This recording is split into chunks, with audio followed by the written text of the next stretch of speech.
Blog Talk Radio. Hello everyone, this is Lori Smith on Blog Talk Radio. It is Friday night, February 19th, 9:30 p.m. here in Calgary, Alberta, and I'm just happy to be here. This is Child Abuse Prevention and Human Rights Abuse Prevention is Up to Us, and it's a half-an-hour program. It's a live streaming internet radio broadcast on blogtalkradio.com, and you can join me there. I have my chat window is up, and I've got some friends sitting in the chat room.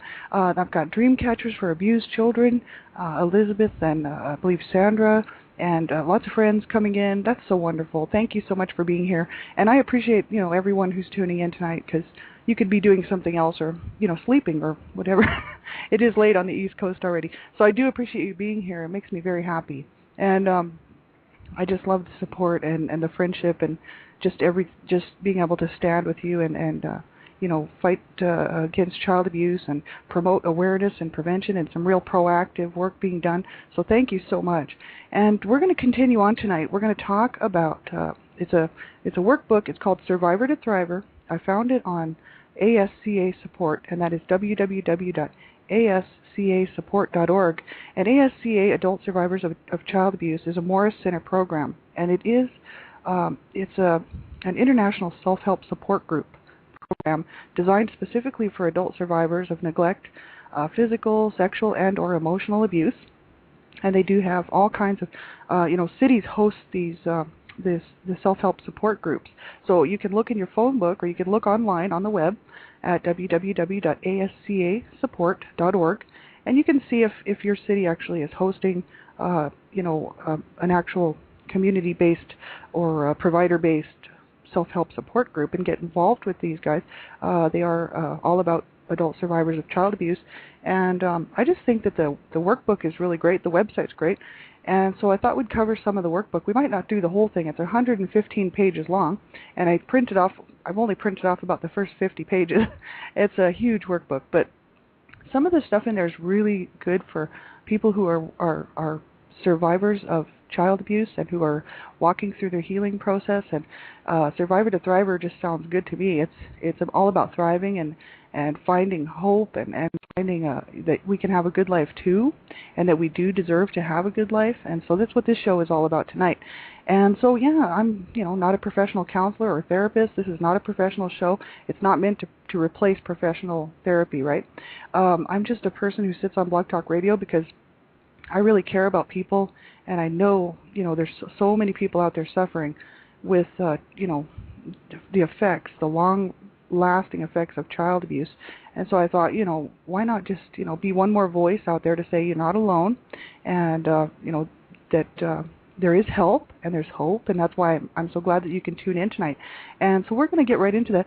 If you're a young person under the age of 18, I ask that you just listen to this show with someone who's maybe a mentor, someone you trust in your life, maybe a parent who cares about what you're listening to, and which would be great if you had one like that, and maybe, or a teacher or counselor before you listen to this show, because the topics covered on this show are all, surrounding the issue of child abuse and abuse in general, right? Domestic violence and stuff like that. And it can be scary. It's a scary topic. It's a lot of people haven't heard too much about it. Some people have, and some people are just very uncomfortable with the topic of abuse because it is so sensitive. And so that's why I ask that young people would just make sure that they get someone to listen to this with them, so that they can help them. They could help you with questions. If you have questions or you have things in that you listen to and you think, well, I don't really understand that, you'd have somebody there to help you find the answers. And so that's why I say that. It's just very important. And for all survivors to listen at your own discretion, because we don't want you to be triggered. And you know where you're at in your healing process, and so you don't want to be triggered. And especially if you're suffering from post-traumatic stress disorder or anything like that, you really don't. You want to make sure you're far along enough in your healing process that you can actually listen to this show, and you're the only one that can make that decision. So make a good decision for yourself, and if it's a topic that bothers you, just turn it off, because you don't want to be uncomfortable, and I certainly don't want you to be uncomfortable. So that's the whole issue. But if you feel good and you're into listening, I hope you can join me. This is wonderful, and you can follow along with me if you want to go to the website and pull up that Survivor to Thriver workbook and follow along. You can www.ascasupport.org. And we were talking on Wednesday night about not rushing too fast through the process, of this workbook. The people who wrote this book said that, it's up to us to move at the pace we need to move at, first of all, because everyone's in a different place, everyone's in a different part of their healing journey, and only really we would know where we're at. And so they did suggest that, we do this in a group setting or with a therapist or counselor or someone like a trusted friend who, you just really trust to go through this stuff with you. And because this way you just have some support, because it does, the Survivor to Thriver workbook actually takes us through the actual events and how we're feeling and what happened. It actually brings a lot of stuff to memory that, we might not have thought about for a while, and it could be rather uncomfortable. And so that's why they said, it's just really a good idea to be in a safe place. They said safety first, and so that's what we read on Wednesday night. So we covered the first few pages of safety first. Now we're moving on to awareness, assessment, and action. This is called Creating Your Plan for Safety First, Awareness, Assessment, and Action. And I'm just going to read right from the page here. Your Safety First plan starts with 3 parts: awareness, assessment, and action. Ensuring your safety first requires that you be aware of situations that present danger or risk, both to yourself in terms of the degree of risk you can tolerate, and to others in the event that you have thoughts of killing or harming another person, right? And that you take appropriate steps to protect both yourself and others. Once you have identified dangers and risks and recognize the signals that your body and mind send out in response to these stimuli, you need to assess why these signals are being triggered and what in your current environment is bringing these responses to the foreground. After connecting the cause, the triggering event, sign, or behavior, with the effect, which is like the signal or the response, you will need to take action in a way that restores a sense of safety, both for you and for others around you. So we need to take a good look at what's causing the triggers in us that could be potentially dangerous. We need to learn to recognize the signs in our body and our mind and to understand what's actually causing these triggers to make us feel that we could endanger ourselves or that we could endanger somebody else. And so once we get an idea of that, then we can move even forward, take another step forward, and especially with the help of a counselor or someone you trust, and say, okay, now we can move a little bit forward because now we know what's triggering us to feel this way. And so this is really important stuff here. Having this structure in mind and readily accessible as you live your daily life is essential to understanding and interrupting the destructive patterns of the past and replacing them with more healthy patterns. Remember that breaking the old habits based on unconscious scripts linked to your abuse means overcoming the tendency to do the same old familiar thing. At first, it takes more energy to change, but it gets easier with practice and success. So that was the first part. That's awareness. And they said, write down as many physical, emotional, or intuitive signs as you can that tell you that your safety might be in question. For example, your heart beats faster, or you sense a clutching sensation in your throat. So these would be physical, emotional, or intuitive signs that we could tell that if our safety might be in question, like something that gets our heart pounding really fast, or something that causes us to, clutch on to, like your throat sort of squeezes closed, or maybe you're even grabbing, a chair handle or something really tight, things that would make you feel unsafe, right? And so we're supposed to write down as many of those as we can that we notice in our own selves, right? And it says if you need more space, you just use additional sheets of paper. So on this manual, they actually have spaces for us to write this out, right? And you don't have to create your own lines or anything. They've already got them there for you. Assessment, write down what you think might typically trigger these reactions to certain situations. For example, triggers can be either internal, for example, unconscious memories, dreams, or fears, or external, for example, interactions with certain people or particular types of activities or experiences. Remember that everyone has difficulty with certain kinds of situations. Though the nature of the situation varies with each individual, it says if you can, you should try to focus on the types of situations that you perceive to be related to your abuse or abusers. So this is something that we could work through, just writing down what situations actually cause these triggers, right? Whether it's internal dreams and memories and fears, or external, which would be being around certain people or doing certain activities. And we're supposed to list those out, right? And it says action. Write down all of the actions you can think of to help you restabilize yourself after feeling unsafe. Some of these actions will be obvious and practical, such as simply leaving the environment that is causing the danger. Other actions must be tailored to your unique needs based on the type of abuse you suffered. So try to develop a range of options that will serve you in a variety of situations. So we're supposed to be write down all the actions we can think of that would help us to restabilize, like something like get away from the abusive person, or get out of the abusive home. That would be like number one. And then these there would be other things like activities that we might do that actually cause us to bring back memories or whatever, and cause us to feel unsafe or uncomfortable. And then it says building your support system. Many survivors feel that they have few people they can talk to or get support from regarding their recovery. It is important not to try to recover in a vacuum. You do need help from like-minded and empathetic survivors and trained professionals. It says the ASCA program encourages combined use of professional therapy and self-help for optimum recovery.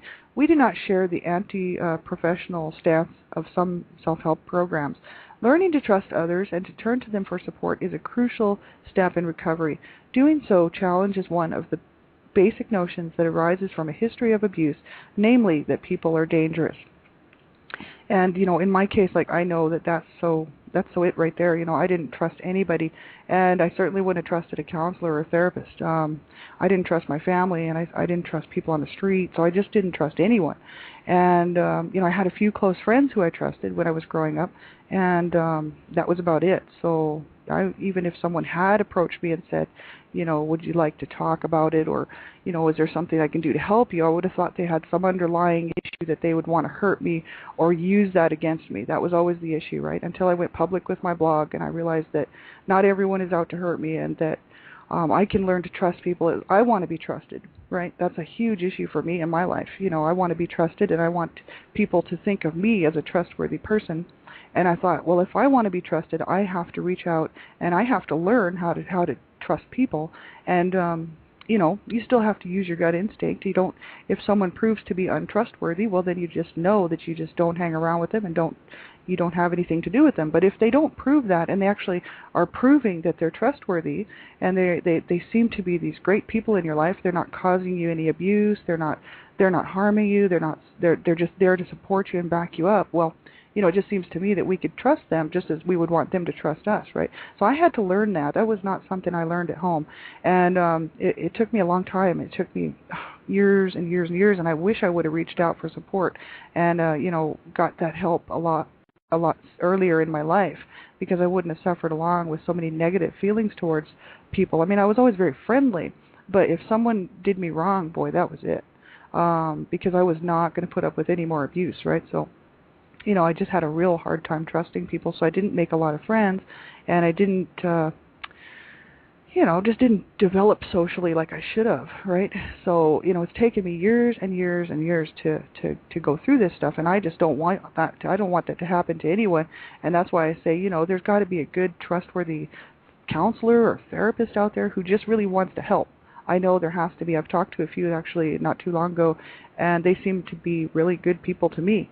So, there's got to be someone out there. That's why I say, and I just encourage you, if you're listening to this and you're someone who suffered through, whatever type of child abuse it is, it doesn't matter, any child abuse, and you're just having a hard time, make sure you reach out, because sometimes people don't always notice that you're suffering, and they wouldn't even know about your childhood, and they wouldn't know anything about it, so they would think maybe you're just antisocial or you don't like to chat, and so they might not reach out to you. But if you got to start reaching out, because I know as soon as I did, all these hands started reaching out to me, and it was like I was just really shocked actually by it, because I had no idea, and that there was that many people who actually cared out there. And so that's what I'm saying. Just reach out. You just have to make that first step and say, you know what, I want to be trusted. I want to talk to someone about this that cares and is empathetic and understands my situation, or at least somewhat understands it and knows what it's all about, to be in pain and this sort of thing. And people are they're so willing to help. And if you need resources, get a hold of me. I belong to quite a few groups,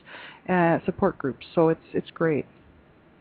So identifying your support network. This is next. In the space below, list everyone you can think of whom you can call for support during times of need. So we're supposed to keep a list of all the people we can think of who we can call for support, like whenever we're down or we're just feeling like we can't cope or we're having a hard day and, we just need to talk or something. These would be trustworthy people that you could call, right, or I could call, and I could make a list of them. And then I'd have that list handy, see, in my workbook, right? I like this little workbook. It's great. It says, now take a thoughtful look at your list. Is it adequate for your everyday needs? Can you identify those people you could call for a routine check-in or cup of coffee, and those you could rely on in an emergency situation? If you came up with only 1 or 2 names in all, then perhaps you need to expand your support system. If the only person you wrote down is your therapist, then consider getting more involved with ASC or other survivor-oriented activities. Co-workers and fellow students may prove to be valuable allies in your recovery. And just remember that by their nature, work and school settings place more restraints on the type of contact you can have with others. If you have a particular interest, such as sports activity, you may find kindred souls who can be of help in times of need. And finally, if you attend different ASCA meetings, use the weekly phone list from each meeting to expand your support network. So, or any survivor group out there, right? I know I belong to, quite a few, at least five. And, these people, they're so awesome. And I know that, a lot of them have given me their numbers and they're there for me. And it's just so nice to have that support because in my daily life, at work and stuff, most people don't reach out to me even though they know my situation because now I've gone public with my story.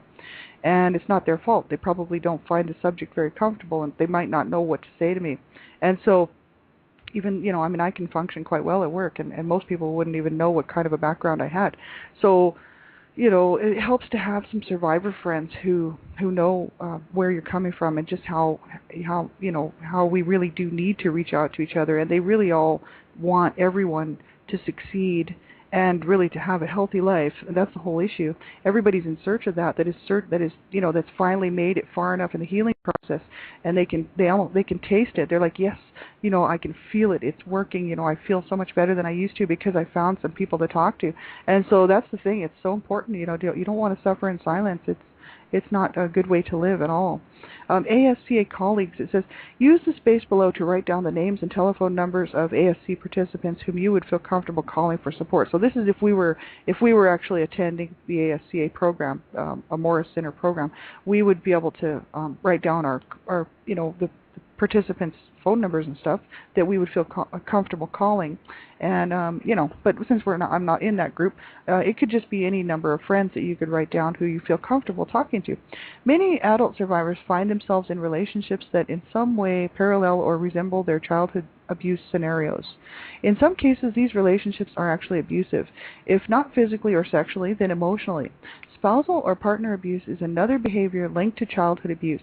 The psychological or emotional impact of spousal abuse on the survivor can be every bit as devastating as the physical harm because it reinforces and reinstates the sense of fear, threat, and personal devaluation that the childhood abuse originally created. Many survivors are inclined to deny the abusive nature of their adult relationships, much as they once denied their childhood abuse. So, yeah, it's so important because that's re-victimization of child abuse victims, right? It happens, and it's unfortunate because you suffer as a child in an abusive home, and then you get to your adulthood, and then you end up in a relationship, right? You like me, end up in a relationship. This could happen to any one of us that starts out maybe good, but then turns abusive, and then the abuse just starts all over again, and then all that stuff just. I think it's just overwhelming, right? Because you're just healing or maybe walking out your issues of child abuse, and then if you're in an abusive relationship, whether you're a male or a female, it doesn't matter. Gender has nothing to do with it.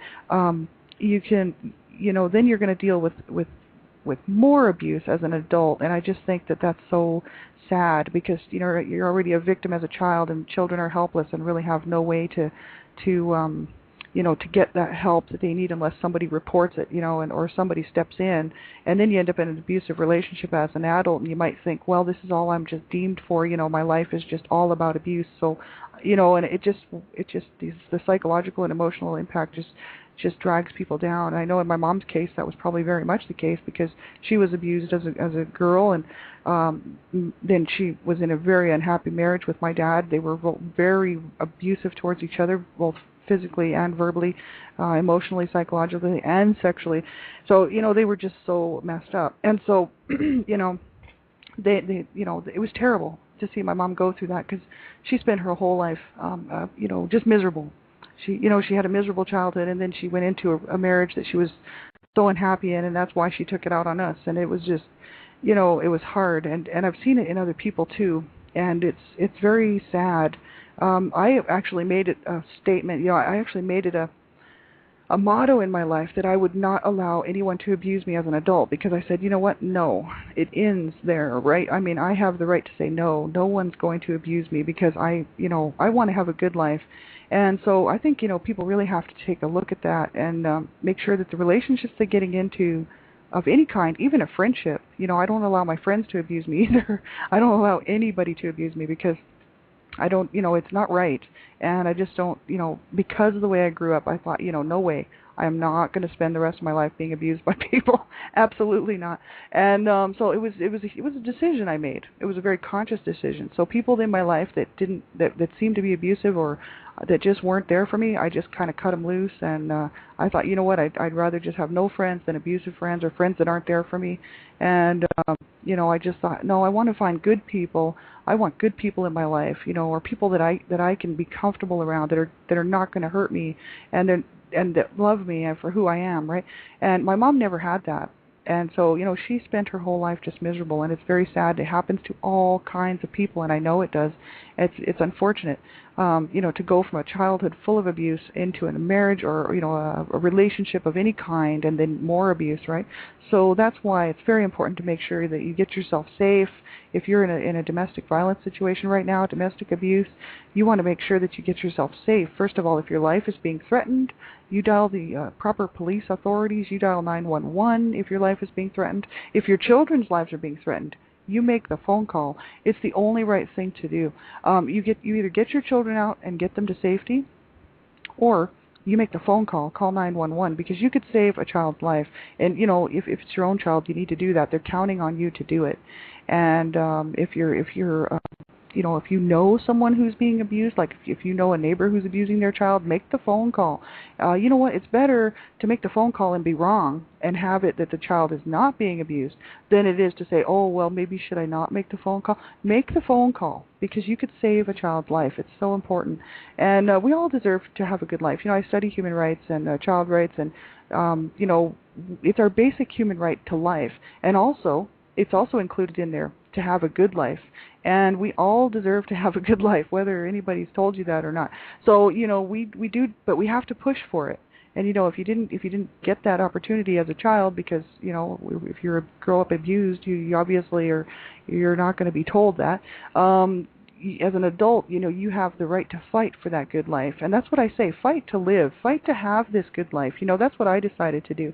I said, no, I'm just not going to damage myself any further. I'm not going to, keep saying that I want out and I don't want to be here. I said, no, that's just not, that's like so bad when people get down so far that they just can't cope, and they just want to end the pain, right? My brother committed suicide when he was 33 years old. He was a cocaine addict, and he was, he was treated very badly by my parents, especially my dad, and he could not cope, and he just couldn't deal with it. He didn't reach out and get any help, and he committed suicide at the age of 33. He had tried previous times, and it always got saved or whatever. It didn't happen, or it didn't work for him, but he finally made it at the age of 33. And I tell you, suicide is never the answer. It's never the answer. And, I used to have the same thoughts going on in my head, that I just wanted to end it, and because I felt so damaged that I really felt that I would finish the job for my parents that they had started. And what I realized was that, because I was trying to hurt them, but what I realized was that I was just going to hurt myself, because nobody was going to care. And so that's the whole issue, right? Then I thought, you know what, no, I'm going to fight to stay alive, and I win. So I want you to stay alive, and I want you to win. And if you're listening to this show tonight and you are considering suicide, or you have suicidal thoughts, which people do, it's nothing to be ashamed of. You get help. There's suicide.org. www.suicide.org. Kevin Caruso, that's a great website, and he loves everybody. And he says, I will never stop fighting for you. I love you, and he is all about, let's stay alive, and he will do anything to keep you alive, and so would I. We do deserve to walk a happy and healthy life, and to move forward in a positive journey. If you're healing from child abuse and stuff, you just keep hanging in there. You get a hold of me if you need some information, or get a hold of anyone who's got some good information about child abuse and healing and therapy, and make sure that you get on the road to have a positive life, because you deserve it, I deserve it, we all deserve it, and so it's just so important. Now, we're going to take a look at this article again on Monday night. We're going to finish with the rest of it here. We didn't quite cover the rest of the awareness and stuff and action. Let's see. It's still safety first, so we're going to keep going through that on Monday night, and I'm just going to see what's coming up here. Personal relationships they're going to talk about. There's like a set of questions for personal relationships. Stabilizing your life, and this is Survivor to Thriver, page 27. So you can go on the website, pull up this article, and you can actually, this workbook, and you can kind of go through it yourself and see if you want to actually go through it and do it on your own. I know I'm going to do it on my own and actually complete the workbook myself. And there's all kinds of great stuff we're going to be looking at, living safety first, and then finally it gets on to the actual article, to the actual workbook, because this is all just about safety first. So we're going to finish the safety first stuff Monday night, and then we'll continue on Wednesday night with the rest of it. Thank you so much for tuning in. I got about 3 minutes left, and I just want to read out some references and stuff for some websites that I see all the time, and there's some great stuff out there. Well, I am the Canada Regional Director for Dream Catchers for Abused Children, and I am so happy to stand with them, and just I can't tell you what it means to me to be a part of this organization, because they are proactive on raising awareness and prevention for child abuse, and they have so many resources that if you just go on their website, you can find, just go click under the little links at the top. There's like, what is child abuse? And then there's all kinds of helpful topics, like how can I get involved? How do I report it? What are the symptoms of emotional abuse? I mean, you can find everything there, and books and resources. It's just awesome. And you can find that at www.dreamcatchersforabusedchildren.com, and they are a 501c3 not-for-profit child abuse organization dedicated to child abuse, neglect awareness, and prevention.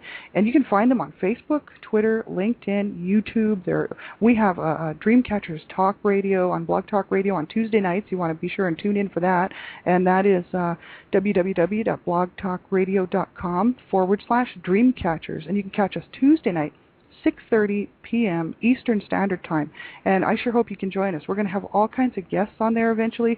This is just going to be our third show coming up next Tuesday night, so it's relatively new, and we have Donna Shear, author and president of Dreamcatchers for Abused Children, hosting, and I'm co-hosting, and it's so awesome that they've actually graciously asked me to do this. I'm so happy to do it as long as they need me. And so yeah, I hope you can tune in. There's going to be some great information and guests and all kinds of speakers on there, and other co-hosts, right? So thank you so much for that. We appreciate your support, and we just can't, we need everyone to stand up and fight this fight against child abuse, and we're so happy that you're standing with us, and we thank you so much for everything. There's Points with Purpose, www.pointswithpurpose.com. It's for female and male survivors of sexual abuse, rape, and sexual exploitation, and it's a great website. I like it. There is Safe Alternatives for Everyone, www.safefamiliesca.org, and then there is Safe Alternatives Self-Abuse Finally Ends. This is http://www.safe-alternatives.com, and there's a SAFE blog on there, webinars, news, updates, resources, journals and articles, books, all kinds of stuff on there. You want to check that out. There is What is Child Abuse from guardiansofthechildren.com, www.guardiansofthechildren.com. www.guardiansofthechildren.com.